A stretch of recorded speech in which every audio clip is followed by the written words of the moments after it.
Hey guys, it's Sam and this is my spoiler-free review of This Poisoned Heart by Kalynn Bayron. This is the first book in a YA contemporary fantasy duology. This follows the main character of Bree, who is really skilled in nature magic. This is not necessarily a world where like everyone has magic, but Bree has magic and she uses it in her mom's like floral shop to help with that, but it's also something that she doesn't really understand, isn't really under her control, she doesn't know where it came from. Because she was adopted by a lesbian couple, they live in New York, and her birth mother has never really had any kind of contact with her. But one day they get contacted by an attorney saying that her birth aunt, so her birth mom's sister, left her their like family home, basically like a manor, an estate. And it's hers if she wants it, it's paid up, all that. So her and her moms move out into the New York kind of countryside where this place is in a small town, and things start to kind of surface about who her family was, what they do, some of the magic that's tied to them, and mythology and things like that. And everything goes from there.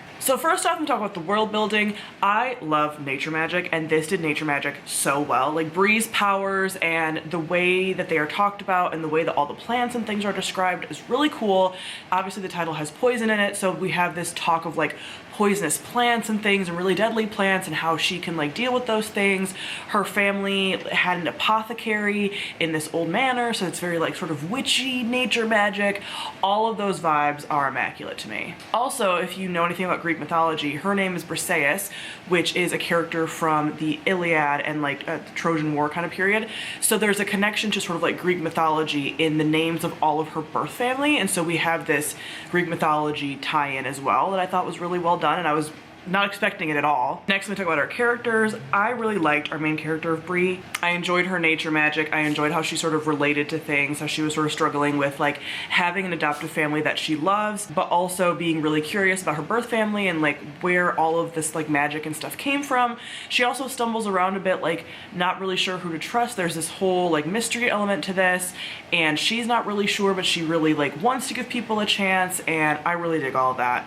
Also, both her moms are so sweet. They're very present in this, and I actually really appreciate that because we had this whole family dynamic going on, not only with her birth family but with her adopted family, and her moms are both present in the story, and you're not feeling like she's just going off and doing her own thing and the adults aren't there. There is also a little romance with another character that I'm not going to talk about a ton because there would be spoilers about her, but you know from the get-go that she's something. Like you get the suspicion that she's not quite like human or something.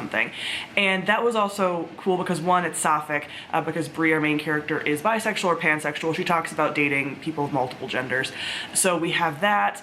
And what was really cool about not only that, and then also just like the Greek mythology tie-in and some of that, is I think this book is a really good example of when BIPOC authors or creators or things talk about like YA stories with certain tropes and things that people are like, oh, that is over, that genre's done, that thing has been done before, and they're like, we haven't gotten a chance to have it. And so this did a good job with like not only having the Greek mythology with black characters, but also this like romance element where we have this person who is supernatural in some way, sort of falling for like a teenager, which people are like, oh, I'm so done with it. But like, again, black people or BIPOC people are like, we haven't had that necessarily like in mainstream or anything. So I really liked seeing that as well, and I thought that like the way that that was done was sweet. Not the strongest, and just not a trope that I necessarily like love, but the fact that it was sapphic definitely helped with that. And I am intrigued enough about that character that I think we're gonna learn more about in the second book. I would say the villain and like antagonist arc is like slightly weak just because I don't think we got enough sort of,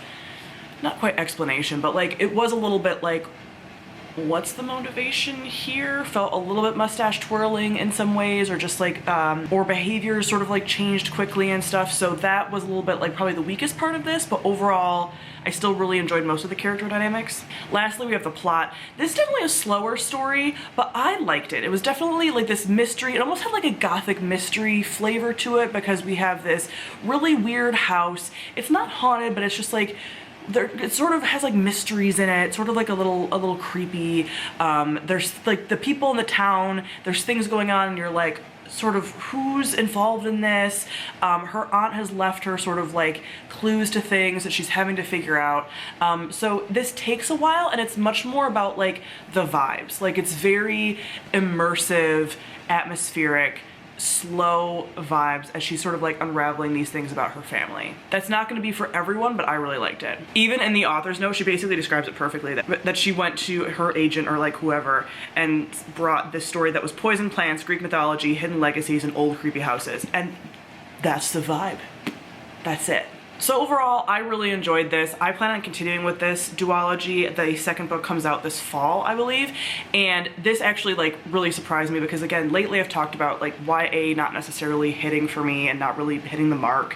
But this was a story that I was like, okay, perfect. It has the vibes, it's well written, the story and the characters and stuff is really good. So I ended up giving this 4 out of 5 stars. Like I mentioned, there's some weak points here with some of the character things, but overall, really good. If you like nature magic, gothic stories, Greek mythology, any kind of mystery, sort of like a cozy mystery, I would say, this is for you.